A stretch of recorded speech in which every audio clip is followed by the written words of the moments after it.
I remember when I was a little girl, I asked my dad what was the worst smell in the whole galaxy. He told me about a livestock colony he visited as a young man. One of those places that grows the kind of meat that they advertise to health nuts as non-synthetic, raised outdoors. The reality was revolting.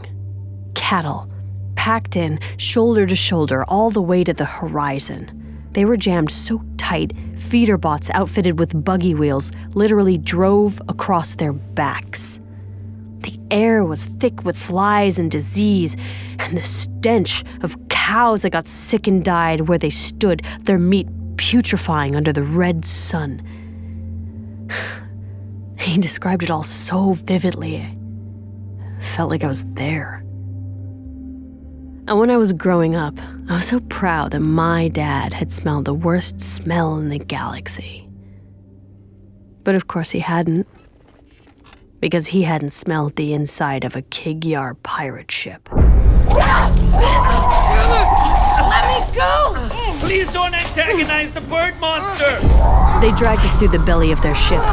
The walls and floor were covered with years of soot, guano, purple blood, everything caked so thick, it took on an almost cave-like texture. Baby, what are they saying? They're taking you to the airlock just up ahead. Are we going to die? That is a likely scenario. Oh, it's a beautiful language, isn't it? The guard turned his back just for a second, and Bostwick was on top of him. Bostwick's quick, but the Kig-Yar are quicker. He cranked his head down, sending Bostwick sprawling across the room. Bostwick looked dazed, but accomplished as she held a fistful of Kig-Yar feathers in her hand. The creature got down low, right in Bostwick's face. He looked her dead in the eyes. She wasn't so tough anymore. She was shaking, paralyzed with fear. We all were.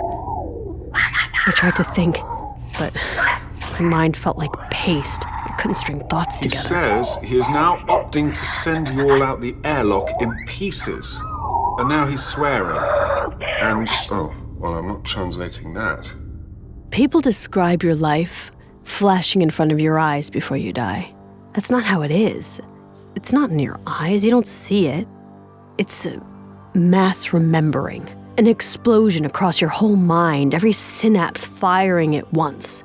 I thought about my first kitten, my last cigarette, the skin on my grandmother's ear, a phone call I tapped 3 years ago, what I had for dinner last week. Thousands of moments, remarkable and unremarkable, flooding past in an instant. Pharaoh's memories, Maya's memories, they all started to coalesce. My memories as Pharaoh were violent and passionate. As Maya, my life was quiet, secretive, academic. Growing up, I wanted to be a professor. I studied xenopsychology because I wanted to know how other minds worked. Back then, I honestly didn't think about how the military would need people who could analyze alien behavior. But they snatched me up. And during the Covenant War, I worked for Oni, psychologically profiling the enemy. I must have written hundreds of reports on Sangheili honor debts and Kig-Yar. And then suddenly, it all came rushing into focus. Baby, translate this exactly. I've met many of your species, but even for jackals, you are incompetent fools. Are you trying to make things worse? Trust me, just do it. You see, the Kig-Yar are scavengers. Greedy, opportunistic. Tell them they're imbeciles. Ignorant nestlings to throw away such valuable prisoners. But the Kig-Yar are also cowards. Well, I can't say this outcome was anything but predictable. The leader turned away from Bostwick and ran at me, jaws open, threatening. He stopped inches from my throat. His breath was hot and wet and reeked of death. I didn't move a muscle. It was a dominance ritual. A social pissing contest. The Kig-Yar will never pick a fight they don't know they can win. He could take me physically, but now he was wondering, what did I know that he didn't? What do you think Your shipmistress will say when she hears you've let such valuable prisoners float off into space. He just stood there, his milky yellow eyes darting back and forth between my own, furious. But now, clearly afraid. What the hell did he just say? They are taking us to see the ship, mistress. The ship was clearly imposing. Once. A top-of-the-line Covenant warship. But the years since the Prophet's downfall hadn't been kind to her. Her scarred hull was a patchwork of other ships, scrapped or captured in battle. I had no idea what was waiting for us. But for the moment, we were alive. And we were still local. Or at least we seemed to be. I hadn't felt that familiar queasy jolt of entering slipspace. Bibi, anything useful you can tell me here? My records indicate this vessel is called the Dedication. No. Wrong. Suddenly, we were face to face with the ship mistress. Dedication. Covenant name. My ship. My name. Roughly translated, the ship mistress would like to welcome you aboard the Rampant Perdition. Turzal was the biggest Kig-Yar I'd ever seen. Skin like old leather and naked to the waist. Clearly the pirate's life was good to her. She was gnawing on the charred limb of some unidentifiable creature. Speak. You say value. What value? I take. Yours now. I don't think you want to take that tone with me. My ship. You. No power. Do nothing. She says that if you wish to live, you must prove your value by providing her with 60,000 credits. You want credits? We can get you credits. Just let us back to our ship and we can... No waiting. Credits here. 1 hour. I take head. Next hour. Next head. If value, live. If not. We had an hour to live, and we were going to spend it in an old Covenant prison cell. Like everything else on this ship, it was in bad shape. The only light was a ghostly purple glow from the energy shield locking us in. Bostwick hadn't spoken a word since the airlock. She looked like I felt. Broken. Guys? Scared. I don't think we're alone in here. 15 different cells on the ship, and the Kig-Yar had stuck us in the same one with the Sangheili. The Sangheili shifted angrily, tried to stand, but something was wrong. I looked closer and saw he was hurt. His leg was mangled, mashed and hanging by sinew, and there was a sticky pool of dark purple blood beneath him. He wasn't trying to hurt us. Easy. He was dying. Easy. We don't want to fight. Did the Kig-Yar do that to you? Kig-Yar are weak and stupid. They could not defeat me. This was Livruga. Baby. I have no translation. It seems to be an ancient word, something not in common usage. It rose from the ground. Devastation. Death. Wait, you saw An anomaly. What was it? What did you see?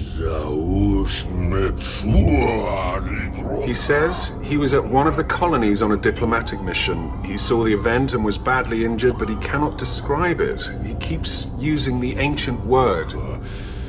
And now he's just ranting about a demon.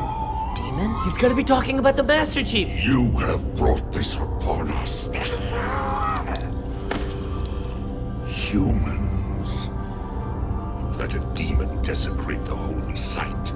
There are consequences. What do you mean, desecrate? What did you see? Your demon. He cannot save you. What is coming?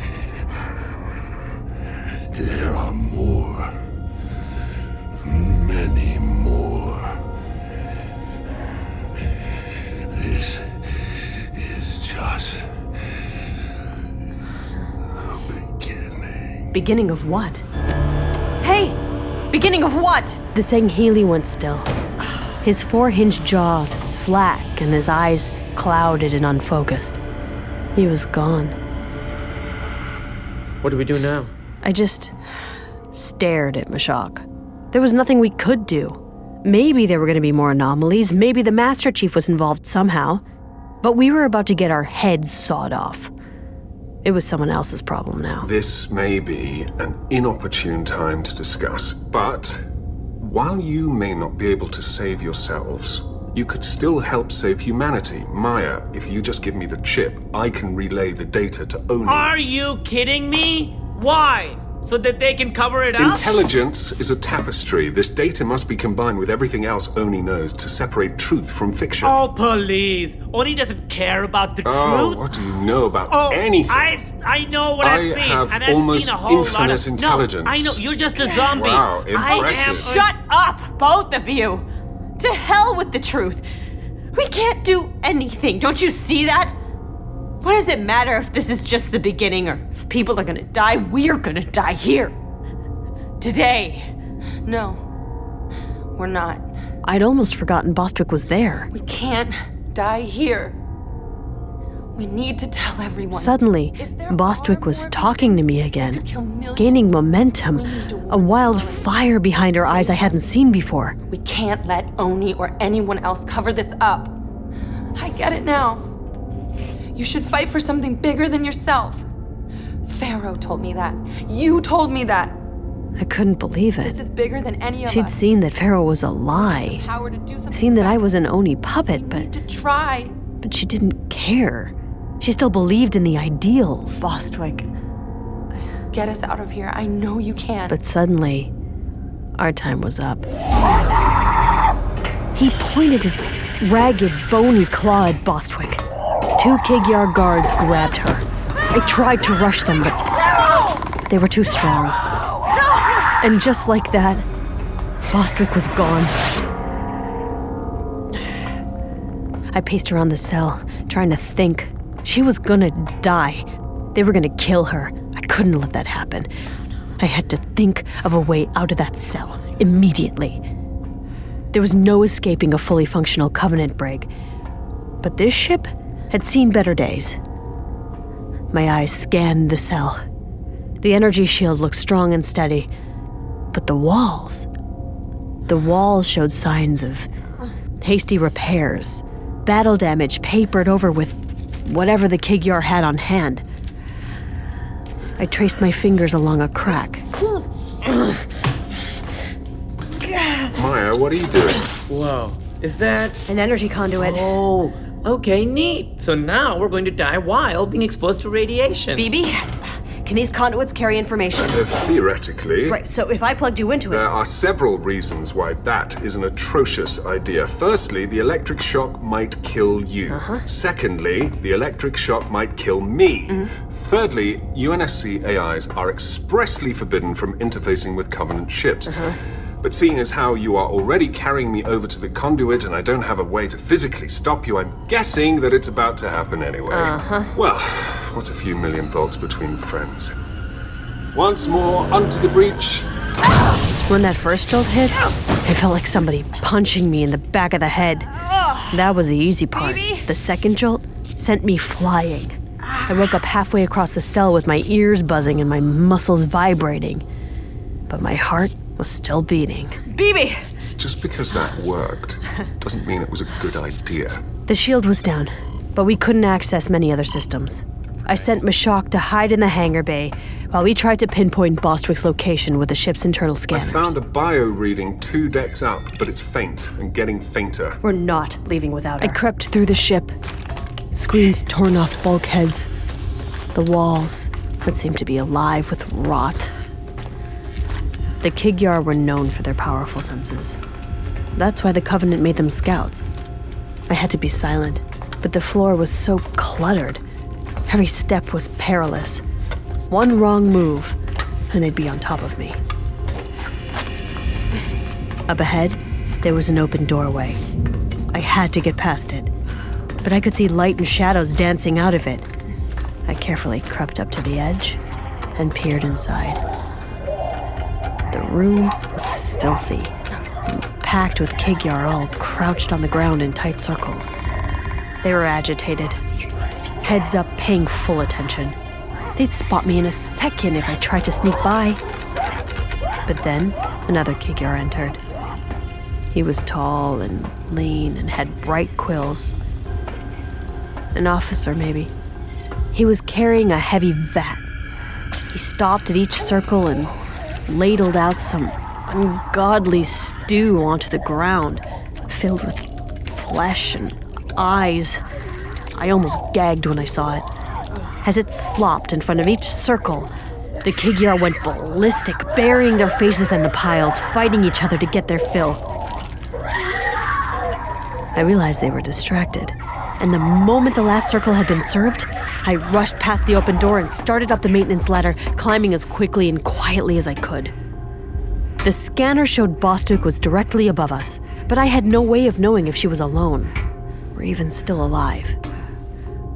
When I got to the top, I leaned out of the maintenance shaft, my eyes adjusting to the darkness. And then my heart stopped cold.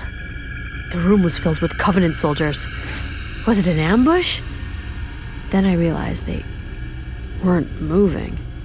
They were staked to the walls, severed limbs and body parts of Covenant elites and brutes. A few human Marines, too. They were arranged in gruesome tableaus like some sort of history of the war told through taxidermy. Then I spotted her, strapped to a table at the end of the hall, a Kig-Yar surgeon preparing his tools above her. He was getting ready to add her to the collection. I needed a weapon, anything. There was only one thing I could possibly use. It was a brute, or more specifically, his skull, bleached white and massive. I quietly lifted it and crept up on him. The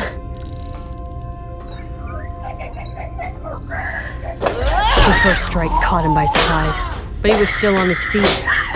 He raised his plasma knife, and I hit him again and again. He finally went down, but I was sure the others on the ship had heard the racket. Ha! Take that, you stupid flea bag! Bostwick, hey, we gotta get out of here. Yeah, okay. Let's go. There was no point in being stealthy now. We ran. Hard.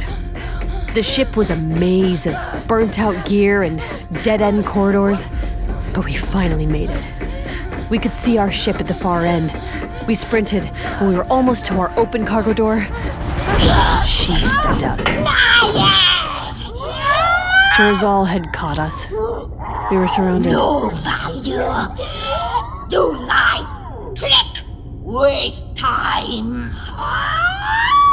I'm guessing she's not telling our men to let us go. It's hard to precisely translate her instructions, but they do involve clawing your eyes out. I knew I couldn't bluff our way out of this, but maybe I didn't have to. It suddenly occurred to me that I could offer her something of real value. I can prove our value with a question. Why hasn't this ship jumped to slip space yet? What sort of pirate attacks and then just hangs around risking retaliation? She says their ship is mighty and powerful. None can stand against them and live. No run. No hide. Strike. You're a liar. I've seen the condition of your ship. You're not going to slip space because you can't. Because your engines don't work and you have no idea how to fix them.